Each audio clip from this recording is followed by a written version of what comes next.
Supreme court का आज एक ऐसा ऐतिहासिक फैसला बताएंगे जिसमें प्रतिकूल कब्जा कानून जो है का दावा करने वाले शख्स जो है दावा करते रह गए, लेकिन उनका बात नहीं सुना गया और वो केस हार गए। आखिर ऐसा क्या हुआ? प्रतिकूल कब्जा के बारे में अगर आप नहीं जानते हैं तो मैं आपको बता दूं, यानी एडवर्स पोजीशन के बारे में अगर आप नहीं जानते हैं तो जरूर जान लीजिए।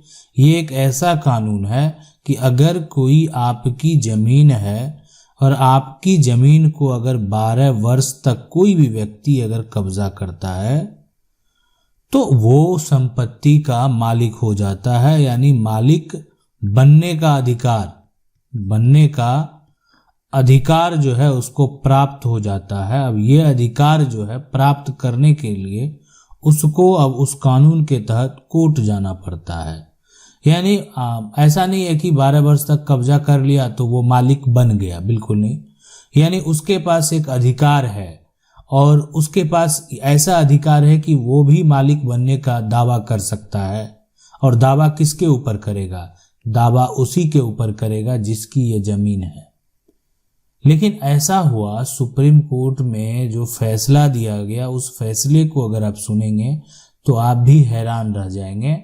और ये जो फैसला है उसमें व्यक्ति जो है प्रतिकूल कब्जा एडवर्स पोजीशन का दावा जो है करता रह गया, लेकिन नहीं सुना गया। तो किसका सुना? कौन है ये व्यक्ति? देखें, मैं आपको बता दूं, ये जो है ना, ये व्यक्ति है कब्जाधारी, ठीक है। और ये जो व्यक्ति एक तरह से है, ये है खरीदार। ये दो व्यक्ति है यहां पर।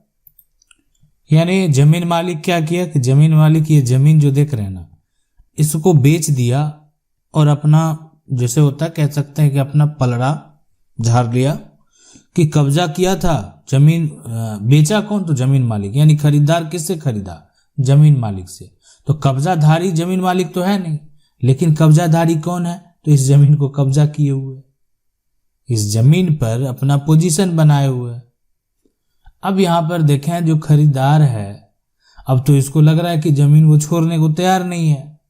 खरीदार परेशान है। मामला कोर्ट में जाता है। अब कोर्ट में जाता है तो आपको पता है कि हर प्रक्रिया से गुजरना तो होता ही है। अब यानी हम फैसला जो बताएंगे वो सुप्रीम कोर्ट का बताएंगे। देखें क्या होता है कि मान लेते हैं आप सिविल कोर्ट में जाते हैं, आप डिस्ट्रिक्ट कोर्ट में जाते हैं, आप हाई कोर्ट में जाते हैं, लेकिन अंतिम निर्णय आपका कौन सा होता है? उतना बहुत लोग जा भी नहीं पाते हैं। बहुत लोग सिविल कोर्ट का फैसला हुआ मतलब जो है, और हाई कोर्ट में गए, बात वहीं पर खत्म हो गया, आगे बढ़ते भी नहीं है। उनको लगता है कि अब आगे हम केस नहीं जीत सकते। लेकिन अंतिम निर्णय कौन कहलाएगा? जो सुप्रीम कोर्ट का फैसला है। अगर कोई सुप्रीम कोर्ट जाता है, वहां पर उसको अपना केस के लिए जो है याचिका दायर करता है, उस पर जो सारी प्रक्रिया होती है और उसके बाद का जो फैसला होता है वो एक फैसला अंतिम निर्णय है। लेकिन सुप्रीम कोर्ट में ये फैसला जो है में साफ साफ कहा गया कि कोई व्यक्ति जो है, अगर मान लेते हैं दूसरे की संपत्ति को अगर कोई कब्जा करता है ना, और संपत्ति को जो है गैर कानूनी तरीके से, इसको सही तरीके से समझ लें, गैर कानूनी अगर मान लेते हैं तरीके से जो है कब्जा, एक तरह से कब्जा नहीं कर सकता। अगर कोई आपकी प्रॉपर्टी को जो है कब्जा किया हुआ है, ठीक है, और साथ में क्या कहा गया वो भी जरूर जान लीजिए कि अगर ये खरीदार के पास संपत्ति का टाइटल है तो खरीदार अगर चाहे तो बलपूर्वक जो है वो संपत्ति जो है बलपूर्वक यानी खुद कब्जा खाली करा सकता है। कब्जा जो है खाली करा सकता है, आपके पास कागजात है, करा सकता है। अब इस व्यक्ति कब्जाधारी के पास क्या था? ये दावा कर रहा था। ये किस लिए दावा कर रहा था? ये अपना मालिकाना हक का दावा कर रहा था। और इस कब्जाधारी का क्या कहना था कि 12 साल से हम संपत्ति पर कब्जे में हैं, ठीक है, और जो मेरा कब्जा का 12 साल से अधिक समय हो चुका है, तो ठीक है, मान लेते हैं कि 12 साल से अधिक जो है समय हो गया है, लेकिन आपका जो कब्जा है यानी वो गैर कानूनी तरीके से, तो इसीलिए यानी जो ये संपत्ति है इस पर आपका कोई भी अधिकार नहीं बनता है।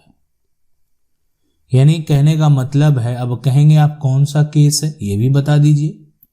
तो डिटेल में जानने के लिए तो आपको जो है यहाँ पर आप जा सकते हैं, और ये केस का जो है नंबर की हम बात कर दें तो ये सिविल जो है अपील नंबर जो है यहाँ पर 4527 ऑफ 2009, यानी ये जो है यहाँ पर इसका नंबर है।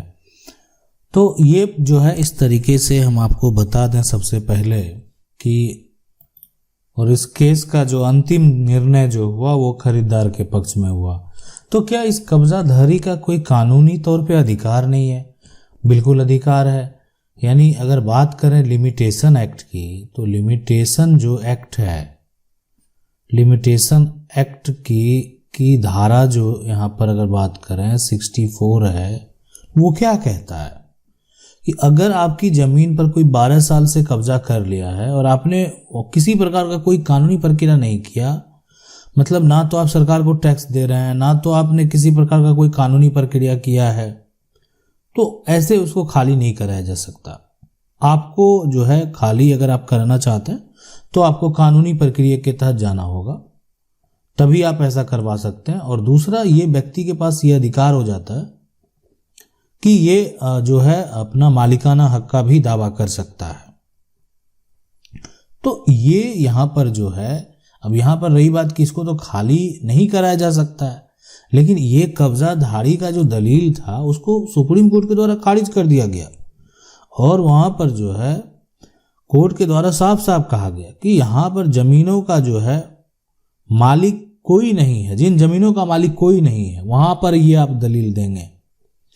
लेकिन जिस जमीन का कोई मालिक है, इस बात को समझना बेहद जरूरी है, इस पॉइंट को समझना बेहद जरूरी है कि सुप्रीम कोर्ट के द्वारा जो फैसला दिया जाता है, फैसले में स्टेटमेंट में कहा जाता है कि ये दो जो लाइन है जो कि कब्जाधारी के लिए कहा गया है कि ये उन्हीं जमीन पर लागू होगा कि जिन जमीन का, सीधी सी बात है, जिन जमीनों का जो है यहाँ पर